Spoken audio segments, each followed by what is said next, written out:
What's going on? Welcome to Totally Blitz podcast. We're about to break down the NFC East, give out our division winner, recap how we feel about all these teams coming into the season, rank them from least to best.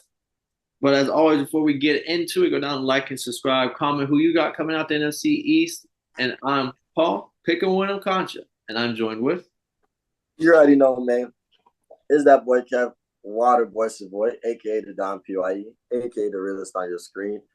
And oh man, we talking an NFC least. Even though this team did have two playoff teams last year, and this team do be kind of running shit sometimes. This division do be had running shit sometimes. And sometimes they be a steaming, stinking piece of shit.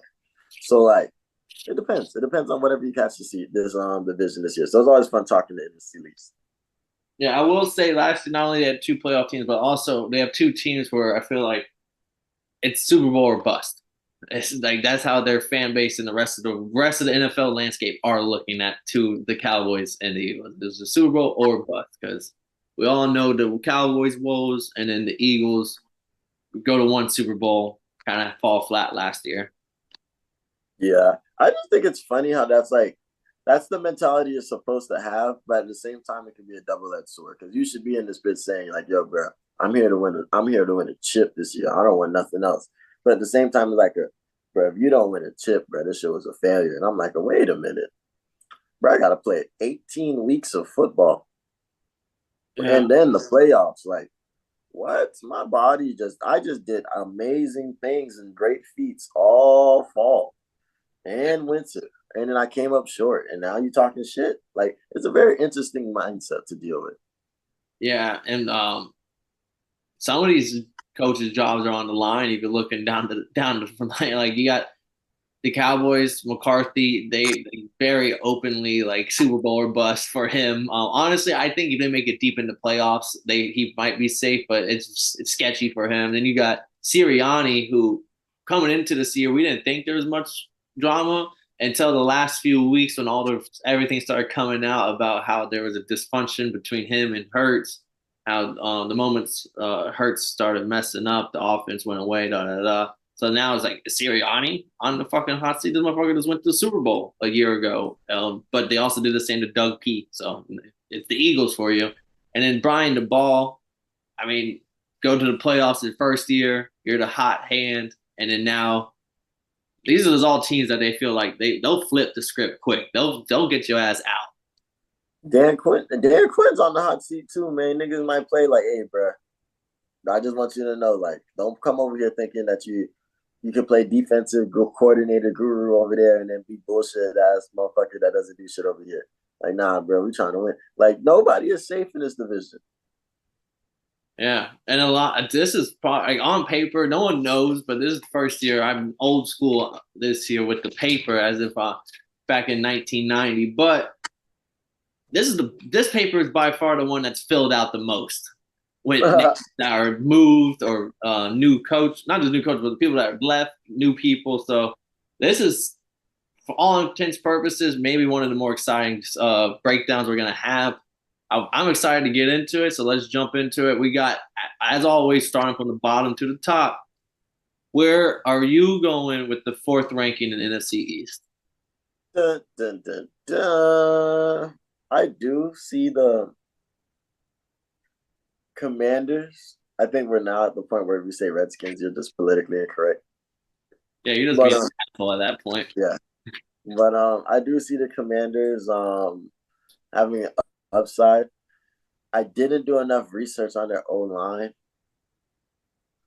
to think that Jaden Daniels has some safety, but I could see this team doing good. This team did have the number one offense for a couple of weeks last week, but I don't see the Giants being horrible. So I'm gonna put the Commanders here. Maybe they have some defensive woes. Maybe they have some miscues on offense. Maybe they have a 5-win season. Maybe they have a 7-win season. But I'm going to just leave the Commanders at the bottom right now just because. I'm a coastline. This was a hard one for me because I kind of feel like everyone's shitting on the Giants, everyone's shitting on Washington for good reason for what they produced last year. But coming into this year, these are like revamped teams where I expect both teams to do better than what they did last year. And unfortunately, someone has to come in last. It's just the way it is. And that's where, unfortunately, I will put the commies. Brand new team, though. I mean, we can talk about the new coach and Dan Quinn, which is crazy because he's coming from the Cowboys, so stayed within division. But then outside of that, they're going to have 5 new defensive starters this year and 3 new offensive starters, eight new starters, period, which is the most by far in any team. They got Jaden Daniels with the second overall pick. They think they got the quarterback of the future, and honestly, he could be. Austin Eckler, I know he's on borrowed time with those knees, but you're going to have him paired up with Brian Robinson. Then Bobby Wagner, another age-old vet on the defensive side. They brought him over. Then Frankie Louvie, one of the better linebackers in free agency, brought him over. And then they had 4 picks within the first 2 rounds. So, like, they're going to have young talent outside of Jane Daniels. They a corner, tight end, defensive tackle. That's who they used on their fucking second round pick. So they young guys, old guys alike, they just basically said, fuck it. We're bringing in everything new. They did let all the old team walk. Kendall Fuller, Curtis Samuel, Jahan Dotson, Sam Howell. Sam Howell had 1 year and they said, fuck it, we're done. Get him out of here. So it's going to be exciting. I think it's going to be a fun fantasy team, but I think they do better than 4 wins, but unfortunately, like I said, someone has to come in last. It's going to be a way better brand of football, though. So you can be happy about that, Washington. Yeah, I'm expecting this to be a fun division. I'm expecting them to beat each other because you know how the commies love to beat the Eagles on Monday night, so like primetime games for some reason. Yeah. So, but I mean, it is a hot seat too. So, and we seem kind of high on them. I've also seen other podcasts, other people out there saying like, this is about to be a bad year for Washington. So because they really are one of the more volatile teams in the league. I think they just have a lot of upside. That's just my biggest thing. Like they have a lot of upside and they have a lot of reasons to do good, but there's nothing telling me that they will do good. Exactly. Then we got moved to 3rd place. No real shocker here. I'm gonna go on a limb and say me and Kev got the same 3rd place team. I got the Giants. Whoa, how you know I didn't have the Cowboys? Oh, Whoa. okay. Might have a shocker here. I know I have the Giants personally. Daniel Jones is not not an NFL starting quarterback guy, in my opinion. Never been big on Daniel Jones. It's even funny. Madden gave out their rankings of the top 32 quarterbacks because there's 32 teams in the NFL. Daniel Jones was not part of the top 32 quarterbacks when they released the fucking ratings. He was like ranked 34th or something. So even Madden doesn't think he's a top 32 QB. Whereas all the negatives on Daniel Jones, they did go out there and get Brian Burns, one of the best interior linebackers there is, or outside linebackers there is. They invested in O-line, John Runyon. They go out and draft an elite wide receiver from what it looks like in Malik Neighbors, which brings them a real wide receiver 1 in a room that was filled with like Wandale Robinson, Darius Slayton, guys that really are not number 1 receivers. But they did lose Saquon. And so that was your heart and soul. That was what the offense needed to run through. I expect it to be a woeful season, but that defense I think is going to keep them in games. Mm-hmm. Yeah, I mean, I can agree with you 1,000 wholeheartedly. Obviously, I ain't got the Cowboys at third, but I didn't think you did. I was like, your dad would have crucified us. He would have been like that. He would have reported the show. They're speaking blasphemy, inappropriate propaganda being spread on this podcast. But I do not see the Giants being amazing. I just think Dayball is actually a really good coach. I think he's gonna make this team look Gucci as long as they can protect Daniel Jones. There was a point in time he had Daniel Jones running all over the place. Maybe we'll see the return of Danny Wheels. They do have all this money invested in the Brody, so they kind of have to figure out a way somehow to make him look good, worth the change. So I don't know. I I'm just really high. I don't think their offense is going to click just because Daniel Jones, but Malik Neighbors is going to be help, and Devin Singletary coming in at running back to try and fill the void for Saquon. But their defensive line is at probably, arguably, the best defensive line in the NFL coming into this year. They had Dexter Lawrence, where last year he was the best defensive tackle. Even in a year with Aaron Donald, Dexter Lawrence was the best defensive tackle according to all metrics. What? And And this is only like his first or second year, right? yeah, young talent. And then Kayvon Thibodeau coming into his own as well last year. And then they add Brian Burns to that fucking stout line.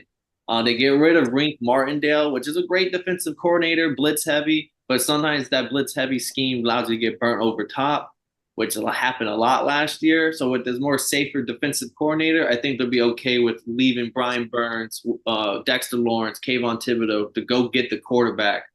And it's a scary thought that you might be able to get pressure just by sending those three alone, let alone a fourth or a fifth.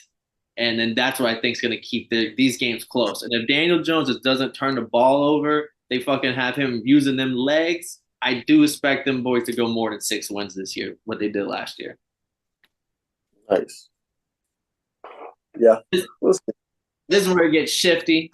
We last year, I think you had the Eagles at 1. I had the Cowboys at 1. It was a very close race up to the end. The Cowboys ended up winning the division. Eagles falling flat second half of the division. Jalen Hurts. It was right after the game. Nick Bosa was like, "Well, if y'all see how we played Jalen Hurts, you just have to send blitz, and he doesn't know what to do." After that comment, the whole league basically had the system to stop him. They fall flat. They lose like 4 of their last 5 games.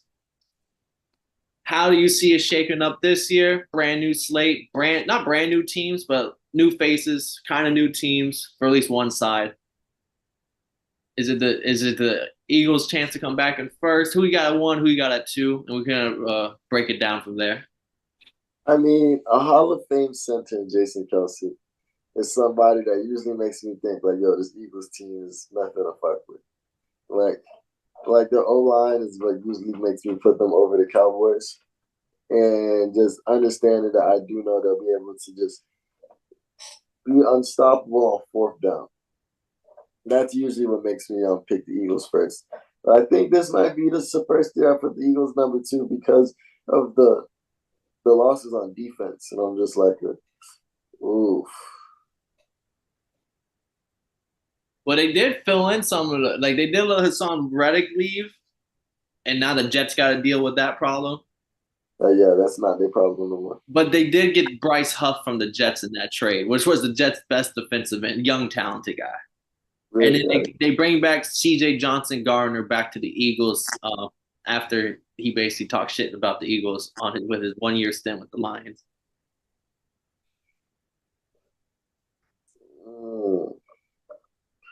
As of right, I think I'm gonna take the Eagles second because nah.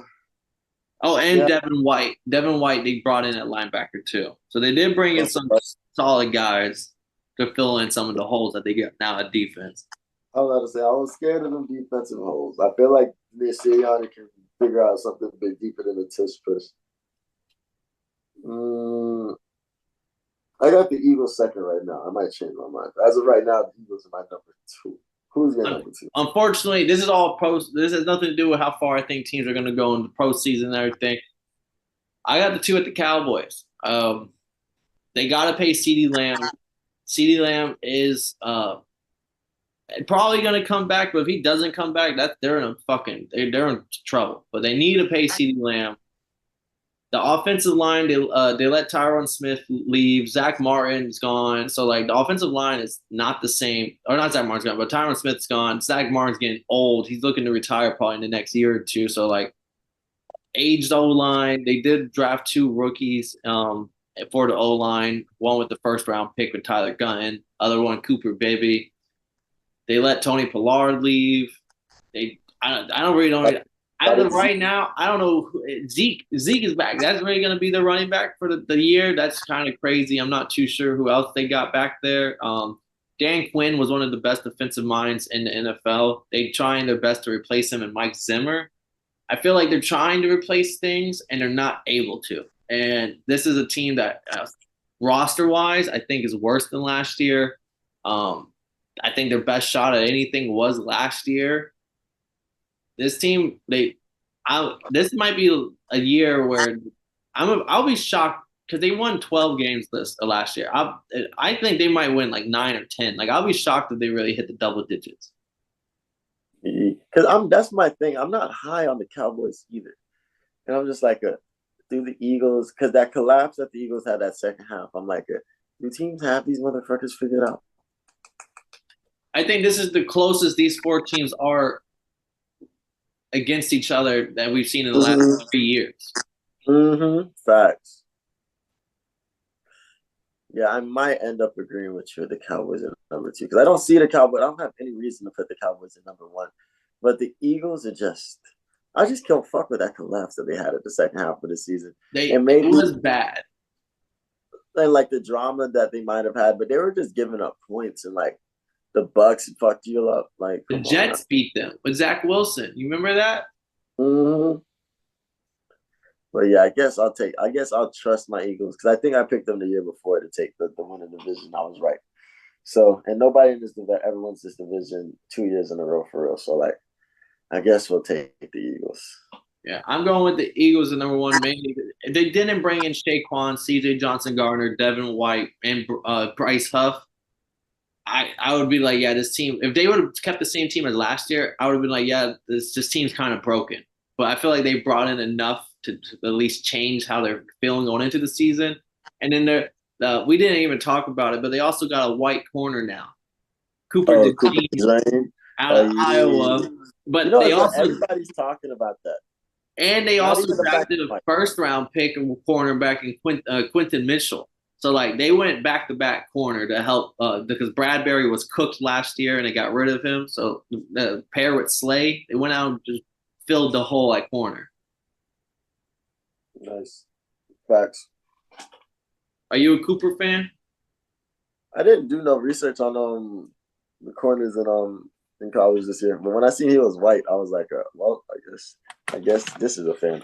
We're gonna be a fan of him on the podcast. Oh, right. I'm a big fan of Cooper.